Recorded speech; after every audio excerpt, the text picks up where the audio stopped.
जीवन में जो कुछ भी हमारे पास है सब कुछ हमने दाव पर लगाया है कि हमको बिहार को सुधारना है। हम रउआ वोट देले बानी जब मोदी जी के फोटो देख के 56 इंच के सीना देख के रउआ टीवी खोलतानी अखबार खोलतानी तो रोज रउआ मोदी जी के 56 इंच के सीना चमकता चेहरा लौकत कि नहीं लौकत कि पहले जाई मिलो आ लोग की बताई पहले कि हमने कई दुर्दशा बा का है। आखिर बिहार में भी जो आदमी रहता काम तो सबे करते बा, ऐसा तो बा ना कि सबे घरे बैठल बा 8 घंटा 10 घंटा रहुआ हम सब काम करते बा। अपना से हमनी के सरकारों ठीके चुन के लावता नहीं जा अपना अपना बुद्धि से तो सब वोट ठीके देता। आखिर सुधरत काहे नहीं। देखी राजनीति में जे सरकार में रहेला तो ये कहेला कि हम जो करतानी ये राम राज्य बा ये सबसे बढ़िया बा। आ जे विरोधी बा ओकर काम बा कि जे सरकार में बा ओकरा के गरियाओ ओकरा शिकायत करो। हम बात दूसर कहतानी, हम कहतानी कि जे जे रहे सरकार में जे जो कैलस चाहे करे के दावा करता उ सबके सही मान लिया जाओ कि 40 वर्ष कांग्रेस के राज रहे तब बिहार में कुछ काम भइल जरूर भइल होगी कुछ काम। मान लिया जाओ कि लालू जी रहन 15 वर्ष तो सामाजिक तौर पर जो गरीब आदमी था पिछड़ा था उसको बल मिला आवाज मिला इज्जत मिला ये ना दावा करता हूँ लालू जी। मान लिया जाओ ठीक बात हो भाई मैं माने में क्या दिक्कत बा। मान लिया जाओ कि नीतीश कुमार आयल बनन तो कुछ सड़क वड़क बन गई बा बिजली आ गई बा यो माने में कोनो दिक्कत नहीं है। लेकिन अगर सब बात के रवा सही मानियो ले तो वो आज के जो हमने के दुर्दशा बा वो तो सामने ही बा कि सब सही बा। जे जो आदमी बहस का करला राजनीति में भाई तू हई ना कैला हौ ना कैला हम कहता नहीं कि तू जो कैला ओकरा खातिर राउर साधुवाद बरवा के प्रणाम कर रहा बा। लेकिन जो कैनी ओकरा बावजूद तो सबसे गरीब हमनिए के बानी जाए उसके बावजूद हमने के लड़कन के पढ़े के व्यवस्था नहीं थे ओकरा बावजूद हमने के बेरोजगारी बहुत बा। तो पहला शुरुआत जैसे बा जिसने जो किया या करने का दावा कर रहा है उसके लिए उसका सम्मान है उसको प्रणाम कर रहे हैं बहस नहीं कर रहे हैं। लेकिन साथ में ये भी मानना पड़ेगा कि सारे लोगों के प्रयास के बावजूद भी हम लोग का दुर्दशा है। तो हमने के समझे के पड़ी कि हमने के दुर्दशा बा का है कि कोनो नेता के वजह से बा सरकार के वजह से बा कि कोनो दूसर कारण बा। जैसे पुरान रोग होला तो पकड़ में ही ना आवे कि रोग रवा बा का है तो जब तक ओकर कारण के पता ना चली तब तक राउ रोग सुधर ना सके। तो पहले रवा समझे कि बिहार में इतना गरीबी बा का है। बिहार में इतना गरीबी ऐसे नहीं थे कि नीतीश के राज बा कि लालू के बा कि मोदी के बा कि काल कोई दूसर के हो जाए। बिहार में इतना गरीबी ऐसे बा कि गरीबी से निकले के 3 गो रास्ता ऊपर पूरा दुनिया में आदमी बतैले बा। पहला रास्ता बा पढ़ाई, जेकर बाल बच्चा पढ़ जाए नौकरी वोकरी करे लगी तो ज्ञान से सरस्वती से आपका विकास हो सकता है। दूसरा रास्ता है खेती परिश्रम, जेकर अभी जो जमीन बा वो खेती किसानी करके भी अपन गरीबी दूर कर सकता है। और तीसरा रास्ता है लक्ष्मी पूंजी पैसा, जेकर अभी जो बुद्धि नहीं खे मतलब पढ़ाई नहीं खे खेती नहीं खे लेकिन पैसा होखे तो कुछ रोजी रोजगार करके 5 गो भैंसे पाल के अपन तरक्की कर सकता नहीं। 2 गो ट्रके ट्रैक्टर खरीद ले 2 गो कोई मुर्गी फार्म खोल ली कोई किराना के दुकान खोल ली फार्चून के दुकान खोल ली। पूरा दुनिया में जितना विद्वान आदमी बाड़न वो यह बतैलन कि 3 गो रास्ता बा गरीबी से निकले के। या तो रवा पढ़ाई होके चाहे रवा बिजू भूमि होके चाहे पूंजी होके, चौथा कोनो रास्ता नहीं। तो बिहार में रवा ध्यान से देखो तो ज्यादातर आदमी 100 में 80 आदमी के पास ही तीनों में एको चीज नहीं है। ऐसा समाज में बच्चों के पढ़े के व्यवस्था नहीं है। जे गरीब बा ओकर लड़का जाता सरकारी स्कूल में पढ़े तो पढ़ाई होते नहीं है तो खाली खिचड़ी बटाता है। बहुत आदमी यो सोचता कि हमार लड़का तो मान ली सरकारी में नहीं जाता हमारा पैसा बा हम प्राइवेट में पढ़ावता नहीं तो ओकर तरक्की काहे नहीं हो। अगर प्राइवेट में भी पढ़त तो स्कूल के जो पढ़ाई के स्तर वो प्राइवेटों में उतने खराब बा। आ कॉलेज में लड़का जाता तो कॉलेज में पढ़ाई नहीं हो तुझा खाली डिग्री बटाता है। नाम लिखवा ली, 2 साल 3 साल घरे बैठी लखेरई करी घूमी, परीक्षा देनी चोरी चमारी करके पास हो गई, डिग्री तो मिल गई, पढ़ाई तो भइल ना। तो बिहार में ज्यादातर आदमी और उनके बच्चों को पढ़ने की व्यवस्था नहीं है। जब रउआ पढ़ते नहीं थी, जब राव लड़का पढ़ते नहीं थे, तो वो कोनो इंजीनियर डॉक्टर कलेक्टर तो बनी ना, ओकरा मजदूरे बने पड़ी। हम अपन बात रउआ के बतैनी है, हमारे बाबा मजदूर रहा, तो बनिहारी कह के बैलगाड़ी चला के 9 गो लड़का उनका रहसन, तो कोई के तो पढ़ा ना सकत रहन, सब के तो सब है घर परिवार में रहो, सब गांव में जाना तो कब जा एक आदमी के चयन होत रही, चलो एगो को पढ़ावल जाओ, बाकी आदमी मजदूरी करे। तो हमारे बाबूजी के किस्मत ठीक रहा, तो उनके के चुनाव भइल तो पढ़लन तो डॉक्टर हो गए। हमारे बाबूजी डॉक्टर हो गए तो हम आज पढ़ के भाषण देता नहीं। जब पढ़िएगा नहीं, आपका लड़का पढ़ेगा ही नहीं, खाली डिग्री लेगा और खिचड़ी खाएगा, आपका तरक्की तो वो रास्ता से तो नहीं हो सकता है। दूसरा रास्ता रुआ के बताइए है खेती। मान ली कि आदमी नहीं पढ़ा तो बहुत आदमी खेती करके भी आगे बढ़ता है, वो से बिहार में काहे नहीं के फायदा हो। तो बिहार में 100 आदमी जो रहता है, उनमें 60 आदमी ऐसा बा जरा भी जो एको धूर जमीने नहीं। एजा 75 साल से आजादी के बाद से भूमि सुधार को लेकर कोई कामे नहीं हुआ। जो भूमिहीन है वो 100 में 60 आदमी के पास जमीने नहीं है, वो बटाई करके खेती करता है, चाहे मजदूरी करता है खेत में। और जो 40 आदमी के पास जमीन बा, वो 40 में 35 गो जो आदमी बारह, ओकरा भी जो 2 बीघा से कम जमीन बा, बहुत छोटा काश्तकार है जवान बिहार में।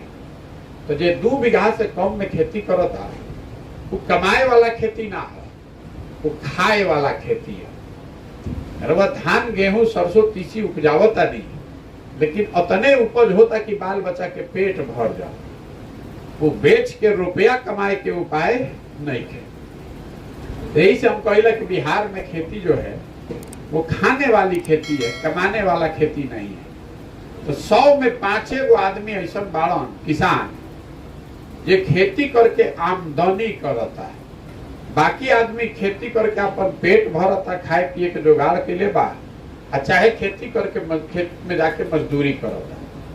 तो पहला रास्ता रवा के बताइनी पढ़ाई, ओकर जुगाड़े नहीं खे। और दूसरा रास्ता बताइनी खेती, ओकर रवा सामने आंकड़ा रख देनी। तो तीसरा रास्ता है पूंजी, पैसा, जरा भी कुछो नहीं खे, लक्ष्मी अगर होकर पैसा हो तो पढ़ाई होके चाहे ना, जमीन होके चाहे ना, दुकान दौरी बिजनेस व्यापार करके आगे आदमी बढ़ सकेला। तो बिहार में प्रति व्यक्ति औसत आय बा 35,000 रुपया, मतलब एक आदमी औसत नहीं जा 35,000 रुपया कमाता है प्रति व्यक्ति। एगो परिवार में 5 गो आदमी बाड़न, तो 1,65,000 रुपया साल में आदमी कमाता, तो प्रति व्यक्ति 35,000 भइल। तो 35,000 रुपया जो आदमी साल भर में जरा मिलता, तो में वो खाई का आ बचाई का पूंजी कहाँ से ले आई, ओकर तो बेचारा के खाही में खौफ सब खत्म हो जाता। तो रउआ समझ में आई बात के कि जब पढ़ाई है नहीं खे, खेती है नहीं खे, पूंजी है नहीं खे, तो रउआ गरीबी से निकलब कैसे? जितना हाथ पांव मारे के बाद मार ली। सरकार कोई के आ जाओ, दिल्ली में मोदी जी आ जास, एजा लालू जी आ जास, कि नीतीश आ जास, कि कांग्रेस आ जाओ, कि प्रशांत किशोर आ जास, उससे कोई फर्क नहीं है। जब तक बिहार में लड़कन के पढ़े के व्यवस्था ना हो, जब तक खेती में ऐसा उपाय ना लगावल जाए, अभिषेक पानी हो, जब तक ऐसा व्यवस्था ना कल जाए कि खेती कम चाहे ज्यादा जेकर जमीन बा उनमें कमाए वाला खेती होके, खाए वाला ना, गेहूं के जगह मसाला होके, सब्जी होके, फल होके, ऐसा व्यवस्था ना बनी। और जब तक हर आदमी के हाथ में पूंजी नहीं दिया जाएगा, मान ली सरकार योजना गुजरात में चलेला आज से 40-50 साल पहले कि सब आदमी इस घरे घर दूध पैदा होके, सरकार पैसा देलस कि भाई सब गाय भैंस पालो।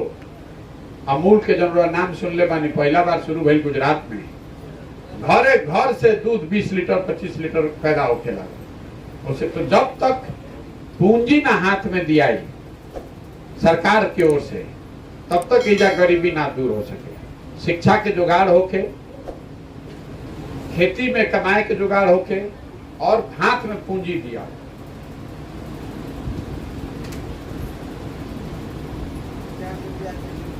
तो रवा भी सोचो कि अगर ये 3 गो बात इजा जे सरकार बनावत तो काम ही करत काहे नहीं। सबसे गुड़ बात तो ये बा, ऐसा तो बा ना कि खाली प्रशांत किशोर के पता बा, सबके बात पता बा कि 3 काम होके के चाहे, तो काम होत काहे नहीं। यही में मूल छिपल बा बिहार के परेशानी के।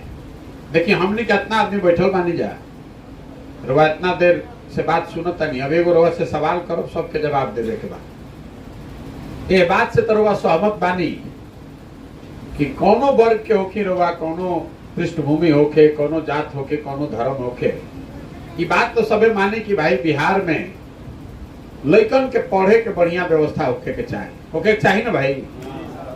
सोच के बताई जोर से, सब के लइकन के पढ़े के व्यवस्था होके के चाहिए ना। इतना बात तो सबके बुझाता है, एकरा में कोनो प्रशांत किशोर और कोनो नेता के जरूरत नहीं थी। लेकिन अब अपना अपना लइकन के नाम पर ईमानदारी से रउआ बताई, सोच के कि अपना जीवन में रउआ कभी लइकन के पढ़े खातिर, शिक्षा खातिर वोट देले बानी? कोई देले बा? कोई नहीं देले, हमू नहीं देले, रउआ नहीं देले। यह हमनी के दुर्दशा के मुख्य कारण बा। जौन ताला खोले के बाद ओकर चाबी तो लगावे पड़ी ना भाई। रउआ मालूम बा कि हमने के लड़का अगर पढ़े के व्यवस्था हो जाओ तो हमने की स्थिति कुछ सुधर जाए। कितना सुधरी ऊपर विवाद हो सकेला, लेकिन लड़कन के पढ़े के व्यवस्था हो जाओ तो उसे स्थिति सुधरी कि घरे घर आदमी जानत आवा, लेकिन वो पढ़े खातिर कोई वोट कोई नहीं खेले। बतियावत सब बा, चाहत सब बा कि सुधार हो, लेकिन ऊपर वोट नहीं की दे। तो जब रउआ वोट पढ़े खातिर देते नहीं की तो पढ़ाई होई कैसे? अब रउआ बुझात होई, बहुत आदमी कहें कि हमनी के तो बहुत विकास खातिर वोट देता नहीं, जब तब वो काम नहीं किया। तो हम रउआ के बताओ तनी सरासर गलती बा। आप जिस चीज के लिए भी वोट दे रहे हैं, ये लोकतंत्र का ताकत है, वो आपको मिल रहा है। अभी हम रउआ के 1 मिनट में समझावता नहीं, जौना चीज पर वह वोट देता नहीं, थोड़ा कम या ज्यादा रउआ के मिलता। हमने के जात पर वोट देता नहीं जा, तो जात के चर्चा हर घर में, हर सरकारी योजना में होता कि नहीं खेल? घरे घर जात के चर्चा होता, घरे घर जात के गणना भी होता। हमने के घरे घर से भारत भर में 5 किलो अनाज पर आदमी वोट देने बा। तो कतनो बिहार में भ्रष्टाचार बा, तो 1 किलो चोरी करके 4 किलो अनाज मिलत कि नहीं मिलत? पहले ना मिलत रहा, वोट रवा को देता नहीं तो 4 किलो अनाज मिलता है। हमनी के घरे घर से राम मंदिर बनावे खातिर वोट देले बानी जा, तो कुछ होके चाहे ना देश में, अयोध्या में राम मंदिर बनत कि नहीं बनत? हम रवा वोट देले बानी जा बिजली खातिर, बिजली आ गई बा, तो घरे घरे बिजली आ गई बा कि नहीं?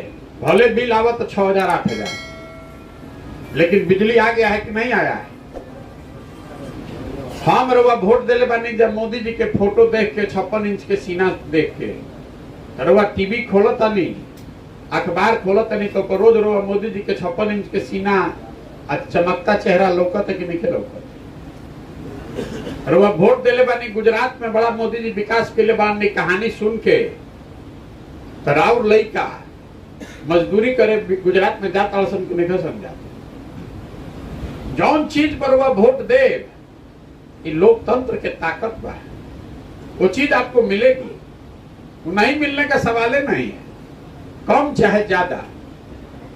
जब लालू जी के वोट पड़त रहे गरीब के नाम पर, तो लालू जी जीत क्या होत रहन कि ना होत रहन? जौना चीज पर वह वोट दे वो मिली। रउआ शिक्षा पर, अपना लड़कन के रोजगार पर वोटे नहीं दे तो मिली कैसे? जौन चीज रउआ बोहते नहीं वो काटब कैसे? यही खातिर पद यात्रा कर रहा बानी, ये बतावे खातिर, समझावे खातिर कि रउआ बुझाते कि रउआ वोट ठीक देता नहीं, नेता गलती करता है।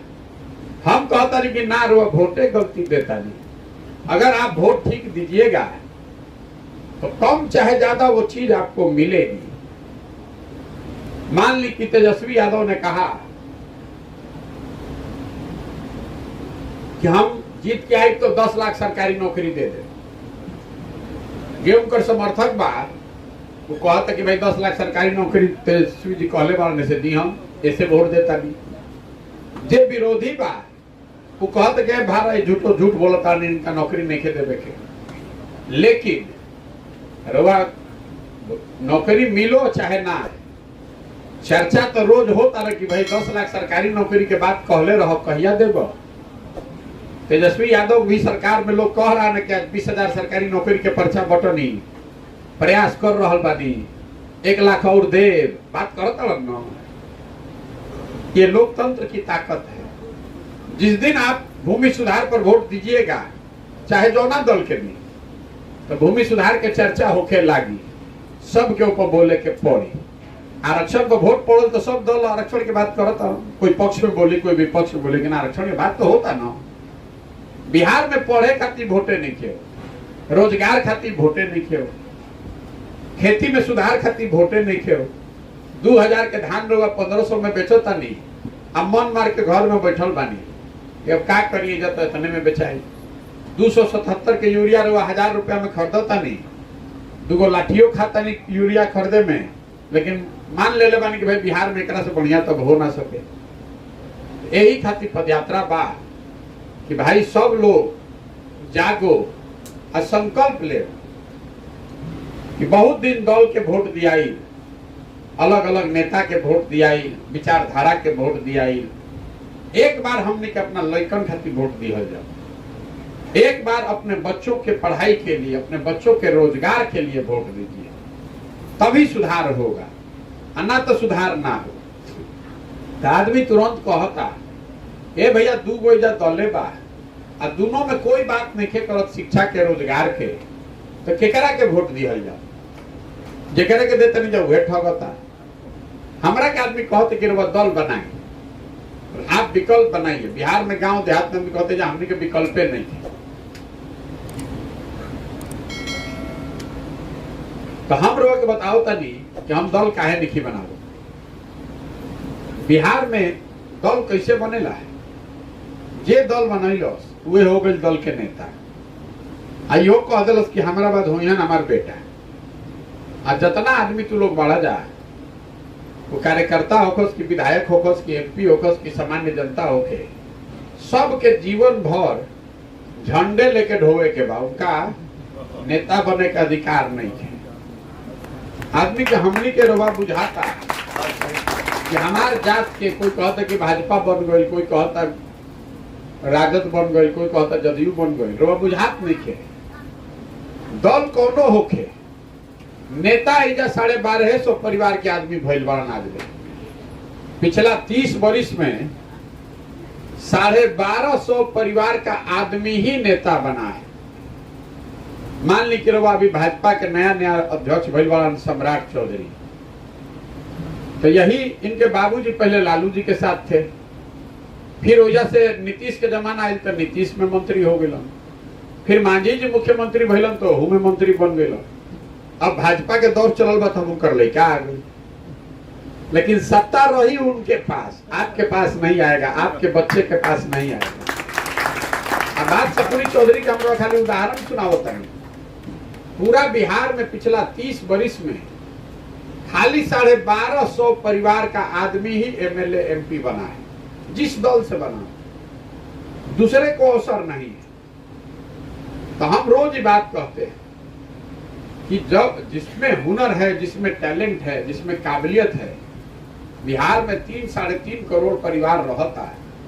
ऐसा कैसे बाकी 1250 के लेकर जाना था सब बात, जेकर बाबूजी विधायक रही उहे विधायक बनी।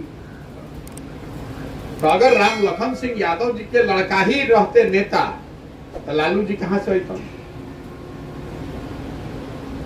तो अगर हर आदमी ये कहे कि हमारे लड़के रही, लालू जी न कैले रहन भाई काम, उनकर लड़का कौन पराक्रम के लिए बावन के मिला, तो यही से न मिला था कि लालू जी के लड़का बावन। तो कोई यादव समाज के दूसरा लड़का भी अगर ताकतवर है, काबिलियत है, तो उसको भी ना आगे बढ़ना चाहिए।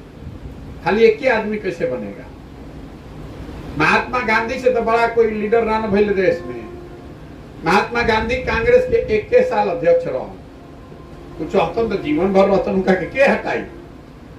गांधी जी अपना जीवन में एक बार अध्यक्ष भइल। अगर गांधी जी ही कांग्रेस के अध्यक्ष रहतन जीवन भर, चाहे उनकर लड़का रही, तो हम रउआ सरदार पटेल के नाम सुनले रहती जा, हमने के सुभाष चंद्र बोस के जनती जा, हमने के पंडित नेहरू के नाना देखले रहती जा। कि लोकतंत्र के ताकत बा, ये किसी का ये राजतंत्र नहीं है, किसी परिवार का, किसी व्यक्ति का एकाधिकार नहीं है। सोनिया गांधी का, राहुल गांधी का, लालू यादव का, मुलायम सिंह यादव का, किसी का एकाधिकार नहीं है। अगर एकाधिकार बनाइएगा तो दल पर एकाधिकार हो सकेला, लेकिन समाज ओकरा के ना मान सके। समाज ओकरा के आज न तो कल हराइए दी। यही से हम दल नहीं बना। हमारा दल बनावे से हम ही ओकर नेता हो जाए तो उसे का हो जाए, तो पहले ही से 50 को दल बतेगो और दल जुड़ जाए। यही से हम कहते कि ना, समाज में जो लड़का ताकत वाला बाड़, एकरा समझदारी बा, जे नया बनावे के क्षमता रखत, ओकरा के जाके खोजी आ सबके एक संगे बैठावल जाओ और सब लोग मिल के कहो कि दल बने के बाद बराबरी के अधिकार पर बनो दल। अब मान ली रहा अभी क्षमता बा, लेकिन अभी संसाधन नहीं थे, व्यवस्था नहीं थे। बहुत होशियार लेका आदमी बाड़ा जरा पैसा नहीं थे, कोई ओकरा के बाबूजी ओकर विधायक मंत्री नहीं, तो ओकरा के हाथ पकड़ के कोई बढ़ावे वाला नहीं थे। राहुल गांधी बाड़ा उनकर माई या उनकर पूरा देश भर के आदमी बतावो तो तब न उनका बुझाता। तो गरीब के लेकर गाँव गाँव करे तो कोई बतावे ही वाला नहीं थे कि भाई आगे कैसे पढ़ो। तो जन स्वराज वही प्लेटफॉर्म है। अगर आप में वो काबिलियत है, आपके बच्चे में वो काबिलियत है, तो आप हिम्मत करके आगे बढ़िए। पैसा का चिंता मत कीजिए, संसाधन व्यवस्था का चिंता मत कीजिए, वो चिंता हम पर छोड़िए। तो व्यवस्था अपने भाई, अपने बेटे प्रशांत किशोर पर छोड़िए। आप अपने बच्चे के लिए खड़ा होइए। आप खड़ा होइए। पद यात्रा जब खत्म हुई, आप पूरा बिहार में मान ली कि 50,000 आदमी मिल गए रहो कि ना भैया ये बनावल जाओ, तो 50,000 आदमी मिल के बनाई दो और सभी मिल के बनाओ और मिल के चलाओ। ये 50,000 में सबसे काबिल होकर दूसरों के नेतृत्व करो, 2 वर्ष के बाद फिर तो दूसरा चुनाव। जौना समाज के लड़का होके, जौना जे काबिल होके वो चुनाव, तब न बिहार सुधरी। ना तो हम बनाए, हम ही नेता बन जाए, हमारा बाद हमारा बेटा बन जाओ, तो उसे तो ना सुधरी। यही वजह है। बहुत आदमी के बुझाता कि लालू यादव गलती करता ना अपना लड़का के बनैले बा, ऐसा बात नहीं थे। नीतीश जी के तो लड़का नहीं थे राजनीति में, लेकिन उसमें भी उनके दल में तो वही ना नेता बनेगा जिसको नीतीश जी चाहते हैं। अभी खड़गे जी भइल वाला अध्यक्ष कांग्रेस में, तबे ना बांध जबकि सोनिया गांधी चाहत अपना दम पर नहीं करना। तो व्यक्ति में दिक्कत नहीं है, लालू यादव का दोष नहीं है, नीतीश कुमार सोनिया गांधी का दोष नहीं, उस व्यवस्था में दिक्कत है। दल बना ही ऐसे है कि वो किसी एक व्यक्ति का दल है, एक परिवार का दल है, वो समाज के सारे लोगों का दल नहीं है। तो हम जो प्रयास कर रहे हैं कि नहीं, समाज से लोगों को ढूंढ कर निकालें या सब लोग मिल के दल बनाए, बराबरी के आधार पर बनाए। गांधी जी आके कोनो नया दल बने ले रहा हूं, उन्होंने समाज को जगाया और कांग्रेस में वो व्यवस्था तय की कि भाई समाज के लोग जिसको मिलकर चुने वो कांग्रेस का नेता बने। हर साल बहुत आदमी को ये बुझाते कि बुर्बक आदमी, बिहार में आधा आदमी अनपढ़ बाड़ा, जाति में फसल बाड़ा, कैसे चुनी हम नेता। ऐसी बात नहीं है। आज देश में 70% आदमी पढ़ल बाड़ा। आजादी से पहले देश में खाली 17% आदमी पढ़ल रहा। पूरा अनपढ़ भारत हर साल मिलकर एक नया नेता चुनता था। ये तय करता था कि अंग्रेज से कोना मुद्दा पर लड़ाई हुई, कोना बात पर आंदोलन हुई, और फिर अगला साल अधिवेशन होता रहे, फिर नया नेता चुनात रहो। तो ये काम अगर 100 वर्ष पहले होता रहे तो आज काहे ना हो सके, आज भी हो सकता है। इसी के लिए, इसी प्रयास से निकले, प्रयास कर रहे हैं कि गांव गांव जाएं। अगर 100 में एक अच्छा आदमी भी बेटा गई, याद रखो 100 में एक आदमी तो अच्छा बचल हो न जे मान जाये। अगर 100 में एक आदमी भी मान जाये तो पूरा बिहार में कितना आदमी भइल? 15 लाख। अब 15 लाख आदमी अगर मिल के दल बनाई हम तो ताकत कितना हुई रहा समझ ली। यह पूरा प्रयास बा। भीड़ जुटावे से ना हो, गाँवे गांव जाके बैठ के समझावे के पड़ी, खोज के निकाले के पड़ी। जैसे दही के मथ के रुआ मक्खन निकाली ला, दही जमल रहता तो में मक्खन बा लेकिन रुआ लौकत नहीं, लेकिन वही दही के रुआ मथ देता नहीं तो बढ़िया मक्खन निकल जाता, माठा अलग हो जाता। उसी तरह समाज है, इसमें अच्छे लोगों की कमी नहीं है। हर जात हर समाज में लोग, हर वर्ग में अच्छे लोग हैं। जरूरत इस बात की है कि सब समाज के मत के, सबके सलाह से बढ़िया आदमी खोज के निकालल जाए। तो सब आदमी बढ़िया एक जगह आ जी, हम तो अपने आप की ताकत से समाज एक नई व्यवस्था बिहार में खड़ा कर सकता है। यही पूरा प्रयास है, यही पूरा कर रहे हैं। करे में साल 2 साल 3 साल लागे, हमारा कोनो घबराहट नहीं। 2 बरिस लाग जाओ, 3 बरिस लाग जाओ, लेकिन संकल्प लेके आई भाई। जीवन में जो कुछ भी हमारे पास है सब कुछ हमने दांव पर लगाया है कि हमको बिहार को सुधारना है। अगर हमारे जैसा आदमी का हिम्मत नहीं पड़ेगा तो बिहार में कौन लड़का की हिम्मत पड़ी खड़ा हो गया। और हमारे पीछे हमारे साथ अगर लड़के खड़े हो गए तो बिहार में सुधारने का एक प्रयास हो सकता है। यही पूरा प्रयास है। अगर आपका कोई सवाल है तो आप कर सकते हैं। बहुत बहुत धन्यवाद।